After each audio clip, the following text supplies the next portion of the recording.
একটা সত্যি কথা কি জানেন, দুনিয়াতে মানুষই একমাত্র প্রাণী যার কিনা দাঁতে বিষ নেই কিন্তু কথায় বিষ আছে, আর সে চাইলে তার কথার বিষ দিয়ে একটা মানুষের জীবন একেবারে শেষ করে দিতে পারে। যদি শ্বশুর শাশুড়ির সাথে না থাকেন তাইলে আপনার দোষ হবে একটা, যে আমগো সাথে থাকে না। আর যদি শ্বশুর শাশুড়ির সাথে থাইকে তাগো সেবা যত্ন করেন, তা করে রাইন্দা বাইরা খাওয়ান, তাইলে আপনার দোষ হবে হাজারটা। কি বিশ্বাস হয় না? তাইলে তাগো আত্মীয় স্বজনের কাছে যায় জিগান।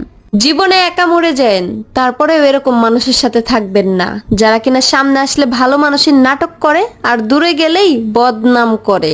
পাঁচজন একসাথে বসে অন্যের নামে সমালোচনা করতেছেন, হঠাৎ আপনি মাঝখান থেকে চলে যান, দেখবেন বাকি যে চারজন আছে তারা আপনার নামে বদনাম করতেছে। হ্যাঁ, এটাই আমাদের বর্তমান সমাজ। শ্বশুর বাড়িতে একটা মেয়ে যতই শিক্ষিত হোক, যতই কাজ পারুক, তারপরেও তাকে এটা শুনতে হয় যে তোমার বাবা মা কি তোমাকে কিছুই শিক্ষা দেয়নি। আরে, বাবা মা শিক্ষা দিয়েছে বলেই কিন্তু আজও মুখটা বন্ধ করে সব সহ্য করে যাচ্ছি।